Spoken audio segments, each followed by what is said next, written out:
عاشورہ کے دن ہیں 1 محرم سے لے کر 10 محرم تک کے، کیا اس میں صرف امام حسین عالی مقام رضی اللہ تعالیٰ عنہ کی نیاز ان کے اصالِ ثواب کے لیے ہی کی جا سکتی ہے، یا دیگر اصحاب کی، اہل بیت کی، یا دیگر بزرگان دین کا بھی نام لیا جا سکتا ہے؟ محرم الحرام کا جو ایک مہینہ ہے، اس میں حضرت سیدنا امام حسین رضی اللہ تعالی عنہ اور آپ کے رفقا کی شہادت کا جو واقعہ ہے، یقیناً یہ کسی بھی مسلمان کے لیے ایک اس ظلم کی جو داستان ہے وہ جب سنتے ہیں، پڑھتے ہیں، تو یقیناً ایک مسلمان کا دل بھر آتا ہے۔ لیکن اس چیز کو بھی ہمیں مد نظر رکھنا ہوگا کہ محرم الحرام کا جو مہینہ ہے، دیگر مہینوں کی طرح جس طرح بزرگان دین کے لیے ایصال ثواب کر سکتے ہیں، کوئی ہمارے اعزا قریب اس دنیا سے رخصت ہوئے ان کے بھی دن برسی وغیرہ کے آ جاتے ہیں، یا 10واں، تیجا، سویم، 40واں مختلف مواقع یہ نہ بھی آئیں تب بھی کوئی سا دن ایصال ثواب منع نہیں ہے۔ تو محرم الحرام کا یہ پورا مہینہ ہو یا اس کا بالخصوص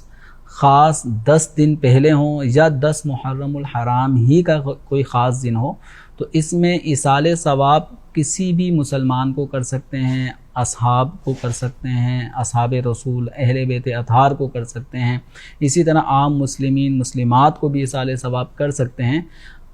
امام حسین رضی اللہ تعالی عنہ کو ان کے جو رفقا شہداء ہیں ان کو بھی کیا جا سکتا ہے۔ ایسا شرعی اعتبار سے کوئی تخصیص یا قید شرعی طور پہ نہیں لگائی گئی کہ یہ دن صرف امام حسین رضی اللہ عنہ کے ایصال ثواب کے ہیں، ان دنوں میں کسی اور کو ایصال ثواب نہیں کر سکتے۔ مسلمانوں میں، اہل سنت میں اس طرح کی کوئی حد بندی نہیں ہے۔ آپ کوئی سا بھی دن ہو، کسی بھی دن آپ کسی بھی مسلمان کو ایصال ثواب کر سکتے ہیں۔ خاص 10 محرم کو بھی اگر ایصال ثواب کرنا چاہیں تو کر سکتے ہیں۔ اور الحمدللہ ہم اہل سنت و جماعت کا طریقہ کار یہ ہے کہ کوئی بھی نیک عمل کرتے ہیں، فاتحہ خوانی کرتے ہیں، نیاز کا اہتمام کرتے ہیں، تو سب سے پہلے اس کا ثواب بارگاہ رسالت صلی اللہ علیہ وسلم میں نظر کرتے ہیں۔ نبی کریم صلی اللہ علیہ وسلم کی بارگاہ میں اس کا ثواب ایصال کرنے کے بعد اب انبیاء کرام، صحابہ کرام، اہل بیت اطہار، اسی طرح بزرگان دین، قیامت تک آنے والے مسلمین مسلمات کو بھی ایصال ثواب میں یاد رکھتے ہیں۔ اور یہ ایک ایسا عمل ہے کہ ہم نے بالفرض ایک قرآن پاک پڑھا ہے، اس کا ثواب ہم نے تمام مسلمانوں کو پہنچا دیا، تو ہر ایک مسلمان کو پورا ایک قرآن پڑھنے کا جو ہمیں ثواب ملے گا وہ اس مسلمان کی طرف ڈیلیور ہو جائے گا، ایصال ہو جائے گا۔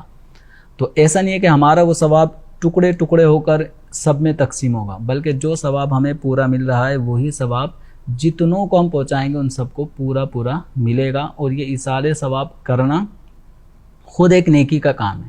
اس میں مزید ایصال ثواب کرنے والے کو نیکی ملے گی۔ تو کوئی حد بندی نہیں ہے، بالکل آپ امام حسین رضی اللہ عنہ کو بھی ایصال ثواب کریں، ان کے رفقا کو بھی کریں۔ اور ہم مسلمانوں میں الحمدللہ صرف محرم ہی نہیں،